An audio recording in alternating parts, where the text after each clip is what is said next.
Integrated approach తోటే ఎక్కువ కార్యక్రమాలు చేయడానికి ఈ సంవత్సరం చాలా ప్రగతి సాధించాలి.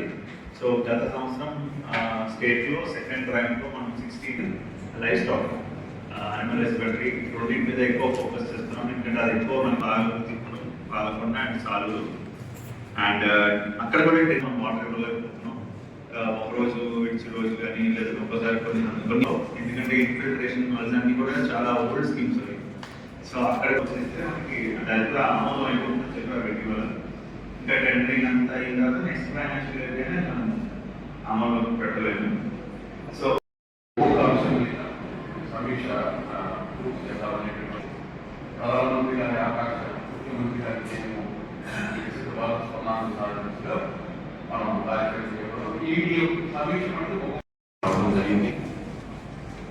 ఈ యొక్క సమీక్షకి 20 పాయింట్ ప్రోగ్రామ్ కూడా ఇంచుమించుగా అవే లక్ష్యాలు మనం సాధించాల్సి ఉంటుంది. సో మా జిల్లా పరంగా చూసినట్లయితే గత ఆర్థిక సంవత్సరంలో ఉపాధి హామీ ఇటీవల 24 మన ఏప్రిల్ 2025 రాష్ట్రంలో బెస్ట్ పర్ఫార్మెన్స్ జిల్లాగా ప్రకటించబడింది.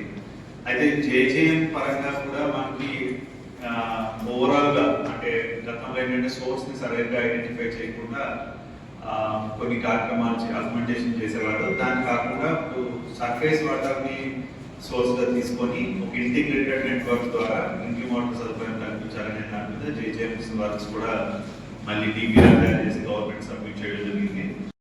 అనేక రకాల నిబంధనలు అధిగమించి ఇవాళ ఉన్నటువంటి ప్రభుత్వ ఆలోచనలకు అనుగుణంగా మీరు మీ కార్యాచరణ చేయాల్సినటువంటి పరిస్థితుల్లో ఇవాళ మనం చేసేటటువంటి రివ్యూలో కూడా ప్రతి శాఖ సంబంధించిన అధికారులకి నేను విన్నవించేది ఏంటంటే సూటిగా ఏ ఒక్క స్కీమ్ కానీ ఏ ఒక్క ప్రాజెక్ట్ కానీ చరిత్రలోకి వెళ్ళి మొత్తం ఎక్స్ప్లెనేషన్ కాకుండా స్ట్రైట్ ఫిగర్ ఇవాళ ఏం జరుగుతుంది, రేపు ఏం జరగాలి, మనకేం కావాలి, ఉన్న ఇబ్బందులు ఏంటి, ఇంతకుముందు కొన్ని తప్పులు జరిగినటువంటి మాట అట్లా ఎట్లా సవరించుకొని ముందుకు వెళ్తే మనం ఈజీగా వెళ్ళగలము అనేటటువంటి విధంగా మన యొక్క సమీక్ష ఉండాలి. మేము అడిగేటటువంటి ఒక్కొక్క అంశానికి సంబంధించి సిపిఓ గారికి అందరికీ కూడా నమస్కారాలు తెలియజేస్తూ ఇక్కడ వచ్చినటువంటి జిల్లా మీ అందరికీ కూడా నమస్కారాలు తెలియజేస్తూ మనందరికీ తెలుసు ప్రధానమంత్రి నరేంద్ర మోడీ గారు వారి యొక్క సంకల్పం వికసిత భారత్ 2047 నాటికి అభివృద్ధి చెందిన భారతదేశంగా విశ్వముఖంగా భారతదేశాన్ని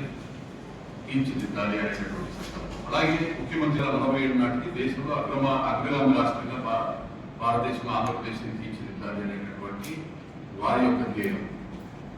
అందులో భాగంగా కేంద్ర ప్రాజెక్టు పథకాలు, కేంద్ర ప్రాజెక్టులు అలాగే రాష్ట్ర ప్రభుత్వం ప్రతిష్టాత్మకంగా ప్రవేశపెట్టినటువంటి వివిధ ప్రాజెక్టులకి సంబంధించి ఏదైతే నీతి ఆయోగ్ సూచించినటువంటి సస్టైనబుల్ డెవలప్మెంట్ గోల్స్ ఇండికేటర్స్ ని వైబ్రెంట్ గా ఏ విధంగా మనం పాజిటివ్ గా దేశంలో ఉన్నటువంటి మిగతా రాష్ట్రాల కన్నా బెటర్ గా పెర్ఫార్మ్ చేసేటటువంటి విధంగా ఈ యొక్క ప్రభుత్వ పథకాలని ప్రజలకు ముఖ్యంగా లబ్ధిదారులకు ఎవరైతే ఉన్నారో అంత్యోదయ స్ఫూర్తితో చిట్ట చివరి వ్యక్తి వరకు సమాజంలో అట్టడుగున నివసిస్తున్నటువంటి చిట్ట చివరి వ్యక్తి వరకు చిట్ట చివరి ప్రాంతం వరకు ఆ ఫలాలు వెళ్ళాలి అనేటటువంటి ఒక మూల ఉద్దేశంతో ఈ యొక్క కార్యక్రమం తీసుకోవడం జరిగింది.